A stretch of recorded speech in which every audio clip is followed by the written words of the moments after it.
All right, everybody, welcome back to Module 2 of the Mindset course. We are going to be talking in this module about how to get out of the employee trap. But before we dive in, I do have a disclaimer that I need to share with all of you, and that is that I am not a licensed attorney, accountant, financial advisor, broker, agent, or any other licensed individual.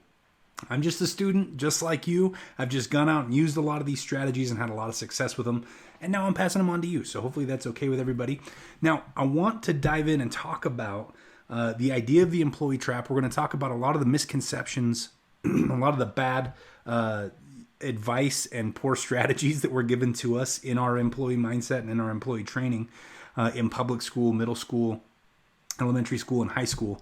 But let's talk about the differences between the employee mindset and the wealthy mindset. These are some of the things that I found as I was going through and studying the wealthy and drawing a contrast between the employee mindset and the wealthy mindset. These were some of the major things that I found, and that's what we're going to focus on in this particular module, is those differences and the changes that we need to make in order to get ourselves out of the employee trap. So let's just start going down the list. So one of the first things, the employee mindset has an attitude of save your money. And we're going to talk about savings in a little while in much more detail, but savings is what I refer to as an accumulation strategy. And accumulation strategies are flawed for a lot of reasons. Like I said, we're going to get into that.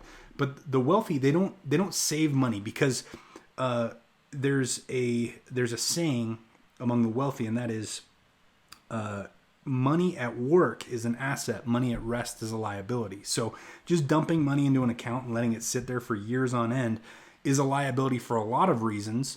Among those reasons is, savings accounts only yield like between 0.2 and 2% interest annually. Inflation is at 3 to 5% interest. So you're already losing money just by letting that money sit.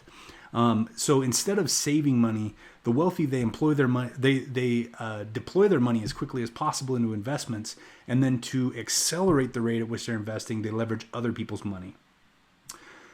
In the employee mindset, there's an attitude of do it yourself. There's a big DIY movement right now, and I don't like that movement because what it does is it uses the time currency instead of the money currency. And we're going to get into, in a couple of slides here, we're going to get into why that's important. But the wealthy, they leverage other people's time. If you think about an employee mindset, we were all trained to go get a job and trade our time for money.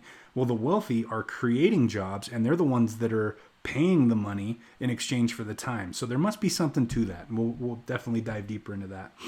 The employee mindset says wealth is defined by possessions. The wealthy mindset says that wealth is defined by assets and cash flow. So, an employee mindset individual thinks that being rich means you got a lot of stuff, a lot of doodads, right? And that is definitely a way to become not wealthy very quickly, is to spend your wealth on things that don't return money down the road. So the wealth focus on acquiring assets, and they let their assets pay for the things that they want. In the employee mindset, education is valued by degree. I have talked to so many college students that are taking courses that they don't want to take, or even majoring and getting degrees in things that they don't want to necessarily get degrees in, because they feel like they need a degree in order to get a job. So the whole purpose of their education experience is to get a piece of paper, a degree that will get them a job. Whereas the wealthy, they value education for the knowledge. One example of that is one of the main people that I studied in my wealthy mindset study was Steve Jobs. And Steve Jobs dropped out of Reed College mainly because his parents couldn't afford to pay for him to go to Reed College anymore. But instead of going home and getting a job at Chick-fil-A or wherever, he stayed and he dropped into a bunch of classes because the knowledge is what was important to him. And in the 2005 Stanford commencement address that he gave, he talks about how a lot of the knowledge that he gained just from sticking around and dropping in on classes was put into the first Macintosh computer in the late 1980s.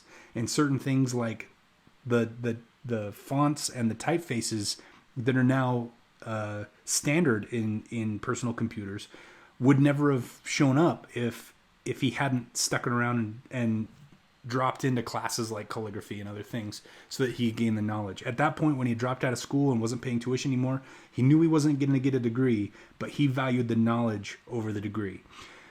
The employee mindset says work hard. The wealthy mindset says build systems. We're going to talk about that in more detail, but just a quick example. Let's say that you wanted to start a restaurant. Well, you could be the person that shows up. You're the owner of the restaurant. You get it all together. You open the doors, and you're the person that shows up every morning before anybody else gets there, unlocks the doors, sweeps the floor, pulls the chairs down, turns on the fryers and all those things. And then when the employees show up, they start working, but, employees need breaks. So you fill in for them during their breaks, and you're doing the fry shaker thing, and you're flipping the patties and, for the hamburgers and whatnot. And then when everybody goes home, when the customers and the employees go home, you're the one that puts the chairs back on the table, sweeps the floor, locks up. That's working hard, and that's admirable. But the problem is if that's what you're doing, because of your time investment, you could only ever have one restaurant. Well, if you look on the other side, with businesses like McDonald's, for example, you look at McDonald's, that was also started by one man. His name's Ray Kroc. And he had a different attitude. He had the attitude, the wealthy mindset attitude of build systems, because it's those systems that allowed him to hire employees and managers and all of those things, and then create several locations throughout the world. So those building systems is what allows you to scale, which turns into real wealth. The employee mindset says that one person can fire you. You've got a boss, and if that boss decides one day that they don't like the color of your hair, you're gone, right? But when you own your own business and your wealthy mindset, no one can fire you. The employee mindset is scared of finances. They don't want to talk about finances. We were all made to, we were given the minimum knowledge that we needed in public education around finances, and it's made everybody scared of finances. They don't want to talk about them. They're very intimidated by the idea of doing anything outside of their little few skills that they were taught in public education. Whereas the wealthy, they study finances, because when you study something, the fear of that thing goes away. Fear is just it only has to do with the unknown. So when the wealthy study and are educated in financial strategies, that fear goes away, and they're able to take more educated risks and go and make more money. And then the employee mindset invests by hearsay. You hear somebody. We just had a cryptocurrency bubble a few years ago, and what happens is you hear coworkers and friends. They'll say, "Oh, cryptocurrency's going crazy," and by the time you hear that 2 or 3 times, you're thinking, "Well, I should invest in cryptocurrency," and that's how you make investment decisions, is by hearsay. Right? Whereas the wealthy, they study the numbers, they understand the economics behind it. It's really knowledge oriented for the wealthy mindset individual. And one of the things that I learned about the wealthy individual is that they use systems, and there are hundreds of systems that you will use as you become a wealthy mindset individual. But there are 4 systems out of those hundreds that are more important than any other. And they're so important that we call them the 4 pillars of wealth. And those 4 pillars are taxes, banking, business, and real estate. Now, throughout your education and throughout this class, we're going to be talking about all 4 of these pillars on a regular basis. But I just wanted to set the stage here, because we're going to be coming back to these 4 pillars of wealth quite a bit. The next thing I learned is that the employee mindset individual thinks in 2 currencies. And those currencies are money and time. And for the employee mindset individual, money is a much more valuable currency than time. And this is evident because an employee mindset individual will go get a job, and they'll trade an hour for $15 or $20 or $25. And so because they're willing to trade the time to receive the money, that money is obviously more valuable to the employee mindset individual than the time is. Now, the wealthy think in 5 currencies, and those currencies have a very particular order to them. The most important to the wealthy mindset individual is time. Second is knowledge. Third is relationships. Fourth is credit. And 5th is money. You'll notice that time is first and money is last. Now, this is evident because it's the wealthy that create the jobs, and they're the ones that are shoveling the money over to the employee mindset, saying, "You guys take the money, we want the time."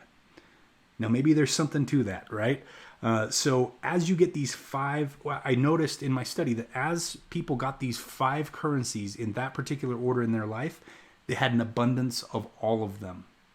Now, I want to talk to you about some of the myths. And one of the main myths that I've heard is that the best way to buy a car is cash. Now, I want you to think to yourself, have you ever heard someone say that before? Whether it was grandma or mom and dad or just a friend or coworker, the best way to buy a car is cash. And back to, the philosophies of the employee mindset, remember that we invest based on hearsay and we take financial advice based on hearsay. So if we hear it, we believe it, and we start executing that. But I want to give you an example here. If we were to go out and buy a brand new Jeep Cherokee, it'd be roughly $35,000 and about $400 a month if you got a 5-year loan on it. But the problem is, it's only worth about $20,000 over the course of 5 years. So I want to reframe this for you, because we've all been told that when we buy a car, the best way to do it's cash. And I mean, just like everybody else, I believed it when I first heard it, right? But here's why that philosophy is flawed. Let me give you an example of a hypothetical investment. Let's say that you give me $35,000 for 5 years, okay? I'm going to take that $35,000 and I'm going to go invest it. And at the end of 5 years, I will return a total of $20,000 to you. Does that sound like a good investment to anybody? Of course, none of us would do that, because we already know that we're losing money. So if we reframe this back to the car, why is that the best way to buy a car? Why would we trade $35,000 cash for $20,000 cash over the course of 5 years? No wealthy mindset individual would ever do that, because it's a terrible investment. So the idea here is that we could use this to our advantage. Let me give you an example here. So let's talk about our alternate hypothetical investment, okay? So let's go out and let's look for the Jeep Cherokee property, right? Let's look for the Jeep property. We know we have $35,000 that we were going to go buy the Jeep with, but let's do this a little bit smarter. So we take our $35,000 down payment and we go out and we look for somebody that's in distress, somebody who's about to lose their home because they haven't been able to make their payments in the last few months. The banks reached out to them and said, hey, we're going to foreclose on you because you're behind on your payments. And you approach this person and you say, look, you're going to lose your house, you're going to lose your credit. I can't fix all of that, but what if we just fixed a little bit of it? What if I just made it not hurt so bad? A foreclosure is a 7-year ding on your credit. What if we stop that foreclosure? Now, you'd still have to move out of the house, but what if we could prevent the foreclosure from happening, and you just had a 90-day or 120-day late on your credit, which is more like a 2-year ding, right? Obviously, that's a better scenario for the homeowner. The terms to that agreement would be, you will pay their bank the $35,000 that's needed to catch up on their loan, right? So that's the $35,000 down. And then they move out of the house and they turn the title over to you, okay? But they leave their mortgage in place. So the mortgage is in their name, the title is in your name. You start making their payments, and what can we do with a property once we have one in our control? Well, we can put tenants in there and we can rent it out, right? So we put the tenants in there and rent it out, and if the numbers work out right, then we rent the house for $400 a month in net cash flow after the mortgage payment is paid. So if you remember, those are exactly the numbers on our Jeep, right? Those are the numbers that we needed in order to either pay cash for a Jeep or to finance one. So now that we have our Jeep property, we put our $35,000 in, we're making our $400 a month in cash flow. Let's go 100% finance the Jeep and connect the automatic payment to the same bank account that the tenants make their payment into. So that $400 cash flow comes out and pays for the Jeep each and every month. That means your tenants are paying for your brand new Jeep. Now, at the end of 5 years, you have a paid off car because it was a 5-year loan, right? You also still have cash flow from the property that you picked up, the Jeep property. Even though it already paid off your Jeep, you still have the cash flow from it at the end of that 5-year period. You still have the asset, which means that you still have the equity of $35,000 in the property. So at the end of 5 years, if you pay cash for your car, you just made a $35,000 investment that's going to drop to $20,000 over the course of 5 years. If you do it this way, then you have all the things. You have the paid off car, you have the cash flow, you have the asset, and you've got the $35,000, which, by the way, you'll notice I put here greater than $35,000. Over the course of history, real estate has a really good track record of appreciating over time. So your $35,000 could be $45,000 at the end of 5 years. I mean, whatever the number is, right? So at the end of 5 years, you have all of the things. Now that's amazing, right? And this is a good example of how we use the pillars of wealth, in this case, the real estate pillar, to go out and buy our liabilities rather than just working by the sweat of our brow to go make, 15, 20, $25 an hour and try to scrape by every month. So this is a fantastic example of how the wealthy use systems, of how the wealthy use the four pillars of wealth in order to go out and have all the things that they want, but doing it in a much smarter way than any of us were ever taught in traditional education. And so kudos to you guys for purchasing your real estate investor education, because this is the education of the wealthy, right? And this is going to allow you to be more educated when it comes to financial decisions that you're making on a daily basis for yourself and for your posterity. Now, we talked a little bit about how to use real estate, for a couple of things. Let's talk about business and taxes for just a second. Now, because we're going to talk about taxes, I do have to give you a disclaimer here. Remember that I am not an accountant, so definitely consult a licensed accountant before attempting to apply any of the tax strategies I'm going to talk about to your own financial situation. Now, one of the things that we were never told in school, they kind of pound into us this philosophy of go to school, get good grades so you can get into a good college, so you can get a degree, so that you can go get a job. And the problem is they never told us that having a job and being an employee is the most expensive when it comes to paying taxes. And the reason for that is the amount of deductions that employees have versus other activities like being a business owner or a real estate investor, etc. The W-2 is the most expensive way to pay taxes. It has the fewest deduction categories. It only has 15. And you know what? Most of the employee mindset individuals that I've talked to don't even know what those 15 are. They get to, I can deduct the interest on my mortgage. I can write off my dependents. But there's 2, and they usually get stuck after that. So there's just a perfect example of how traditional education, employee mindset education, didn't do a very good job of preparing us for our financial futures. Well, let me give you an example here. A W-2 employee, let's say they make $100,000 doing whatever it is they do, a specific skill, right? They make $100,000, and the first thing to come off the top of that is taxes. The government takes on average 30 to 33%, so they pull their $30,000 out before you even get paid. What's left over is about $70,000, but you know what? People have mortgages. They've got a couple car payments. They've got a couple cell phone payments. They got kids. They got food they got to buy. They got school supplies and all those things. I mean, So, that money ends up flying out the window just as fast as it comes in. And what's left over is zero. Nothing. Now, in some parts of the country, $100,000 a year is a lot of money. And, even still, this individual, this family, and this I think represents a lot of people, is broke by the end of the year. They're paycheck to paycheck.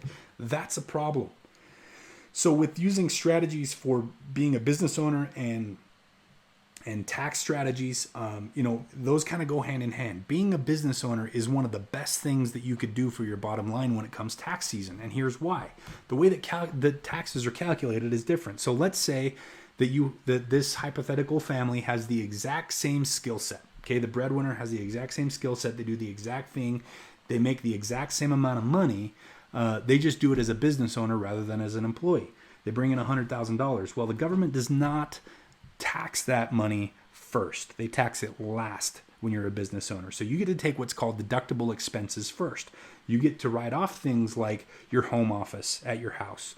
You get to write things off on your cars because you're using them for business purposes, right? So those become write-offs.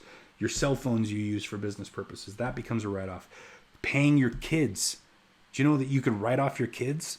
You can pay each kid that's under the age of 18 that lives in your household up to $12,000 a year, each, tax-free, right? So now we start paying the kids. And instead of us paying for, allowances and school supplies and soccer practice and all those things with after-tax money, like we would as an employee, now let's pay the kids tax-free money and let them pay for those things, right? That saves us a whole lot of money right off the top.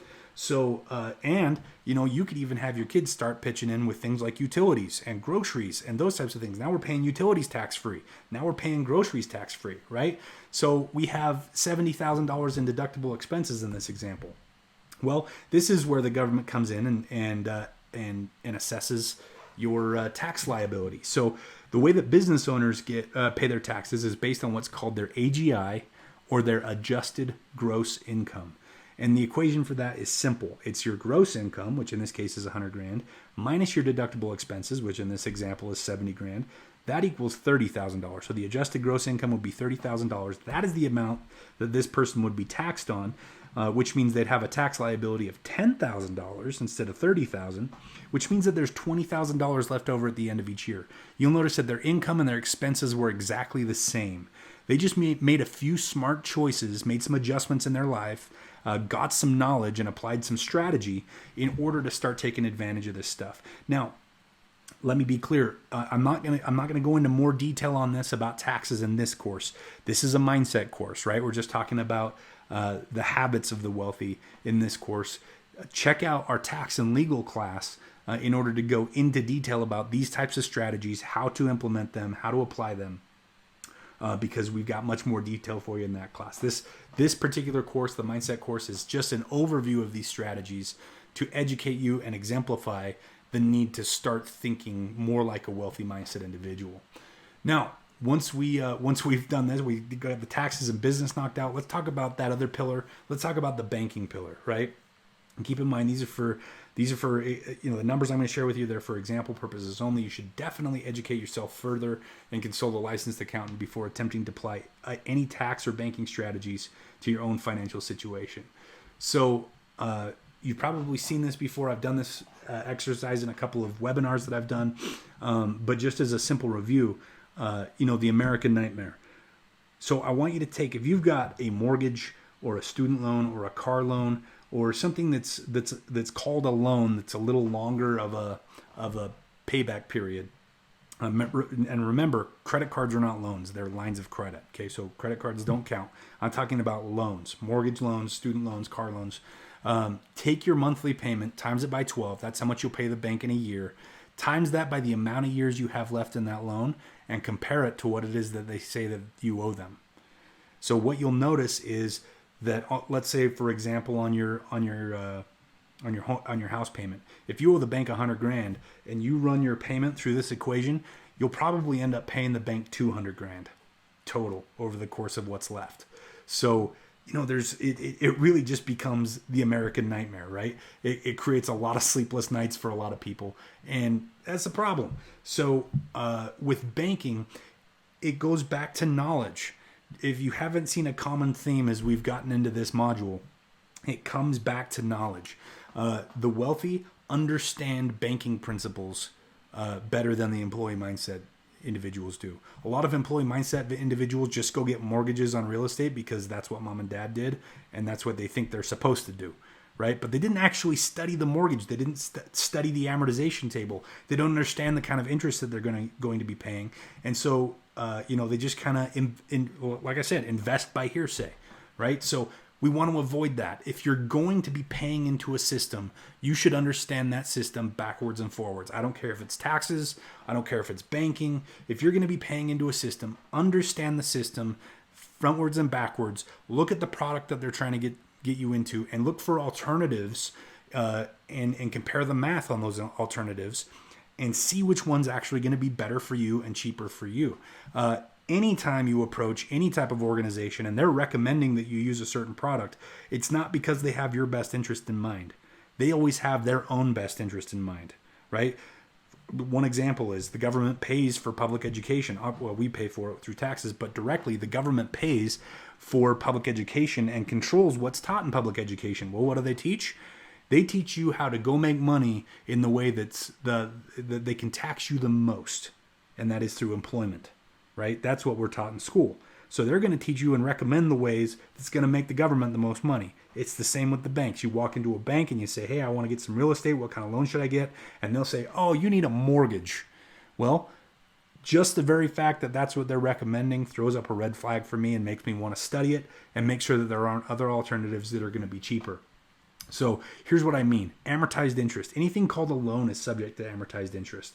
If we have a $200,000 loan on a house at a 6% interest rate, that's going to put our payment at about $1,200 a month. So you get this house, you get your mortgage, you move your family into it, You make your first payment of $1,200, and you get that statement back in the mail, and it says, "Thank you so much for making your first payment of $1,200. Here's how we allocated it. 250 of that went to principal, 950 of it went to interest." And you start scratching your head. You're like, "I thought this was a 6% loan. Why is only 250 going to principal out of $1,200?